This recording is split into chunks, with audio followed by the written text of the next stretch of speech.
Hello everyone, welcome to my YouTube channel. For those who are new here, my name is Katarina. Before we start, I want to wish you all a happy new year.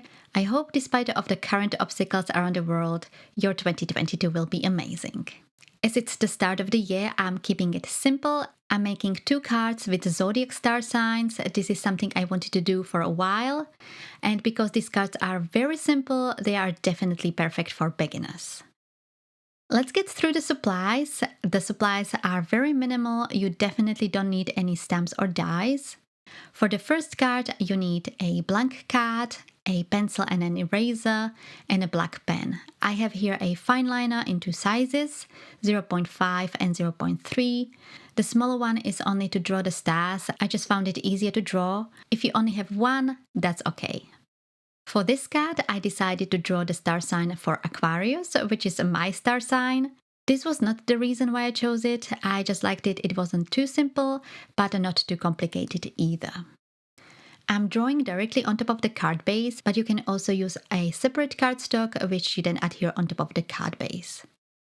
I just find it easier to draw with the pencil first, especially because of the positioning of the image. I think getting the drawing centered was the most difficult part, and using the pencil I was able to erase it and do some corrections. After I was happy with the drawing, I traced the lines with a fine liner. The pencil lines I will be erasing a little bit later. Next, I drew the stars. I had a little bit problems getting the shape right. The best way for me was to start with just lines, a short line at the top, then a horizontal line below it, and then 2 lines at the bottom in the shape of an A. And then each of the lines I shaped into triangles. Well, at least that was the idea. Did it work for every star? No. It's like my hand wanted to do something else, especially with the lines at the bottom. I could have used stamps. Actually, I have stamps this small, but I wanted to draw everything myself. So a little imperfection is fine. By the way, I was following an image that I found on Google. I will leave a link to it on my blog if you want to see it, but all I did is to put the words zodiac star signs in Google Images. I scrolled through the photos and found something that looked simple. After I finished drawing the stars, I erased the pencil lines, and then I wrote the word Aquarius. You can skip this, but I like to have it there. Also, it's good for the recipient to know what the image is supposed to represent. And because I'm not the best when it comes to handwriting, I first wrote it with my pencil. I also used my ruler to get the word centered and straight. And after a few attempts, which I skipped, I managed to get the look of the word right. And then I used the fine liner to draw over it. Especially if you are like me and your handwriting is all over the place, writing the words with a pencil first and then drawing over it is much easier. Lastly, at the bottom of the card, I wrote a happy birthday greeting. Again, I wrote it first with a pencil and then I went over it with a fine liner. It could have been more centered, but it's okay, not a big deal. After the ink was dry, I erased the pencil lines and the first card is done. I really like it because it's very simple and very minimal. But let's move on to the second card. Here you will need a few more products. Again, I will be using the card base, pencil, eraser, and the fine liner. I'm going to create a watercolor background, so I picked a watercolor cardstock. And for the coloring, I will be using water-based markers. These ones are the Koi Sakura markers, but any other brand will do. You can also use watercolors or distress inks. For the star sign, I wanted to use a white gel pen, but I did not have good results. You can use the black fine liner, but I wanted the star sign to be white, so I'm using a masking fluid. And to create the background, I will be doing the ink smooshing technique. And for that, I have here a clear acetate. You can also use a clear packaging. And if you don't have any of those, you can simply create a watercolor background doing the wet on wet technique. And one thing I forgot to put here, you will also need a brush. So now let's make the card. On this card, I'm drawing the star sign of Leo.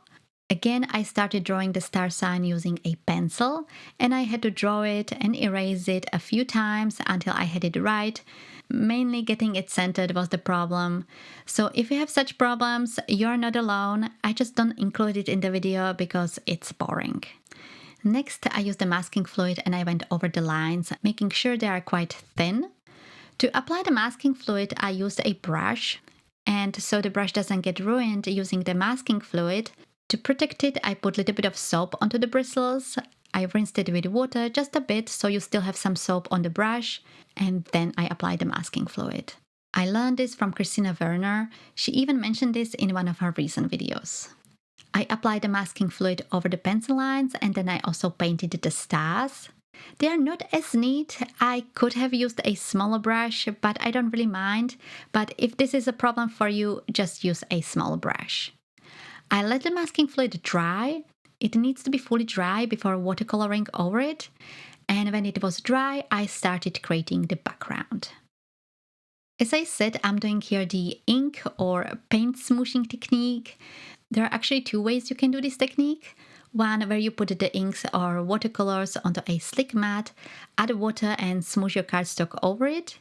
The problem is here you don't have much control of what happens and where the inks go. I wanted the color to be only over the star sign. Therefore, the technique I'm doing here is with an acetate, because here you have much more control where the paint is going. Also, mostly people use for this technique the distress inks, but the distress inks are technically watercolors. That means you can use any water-based medium. Here I'm using the water-based markers. I first scribbled the marker on top of the acetate, and then using a brush, I added clean water.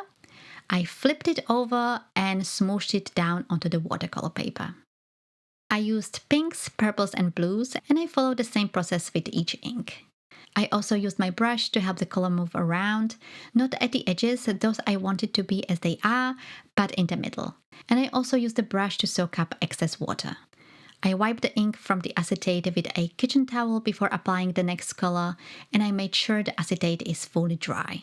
This is not only because I was applying a new color, but often after you squish the paint, there is going to be some paint left over on the acetate, especially around the edges. And sometimes when I apply the next ink and there is leftover paint, I get paint where I don't want to. By drying the acetate fully, I'm able to avoid having unwanted splotches of color. I hope this makes sense. I finished the background with some splatter. As always, I thought it needed some splatter, but you can skip that. And then I let it dry. After everything was dry, I wrote the name for the star sign. This one is super easy. And just like I did on the previous card, I wrote the happy birthday greeting below it. Again, I first used a pencil to write it, and then I went over it with a black fine liner. After the ink was dry, I erased the pencil lines from the text, and I also removed the masking fluid. I just used my finger and rubbed it off. It's super easy. And then I also erased the pencil lines that were below the masking fluid. Lastly, I adhered the panel on top of a card base. I used a simple double-sided tape for it, but you can also use a foam tape if you want. You can add some embellishment like jewels or sequins. I think that would look good. I wanted to keep my card very simple. So the cards are done. I really like both of them. I love the simplicity of the black and white card, but I also love the pop of color on the other card. And this just shows you that you definitely don't need any stamps or dies to make cards. So that is all for this video. If you would like to see more cards for beginners where you don't need any major stamps or dies, maybe a sentiment stamp, check out the playlist that is on your screen now. I also will leave a link to it in the description. Thank you all so much for watching. Don't forget to like and subscribe, and I will see you soon.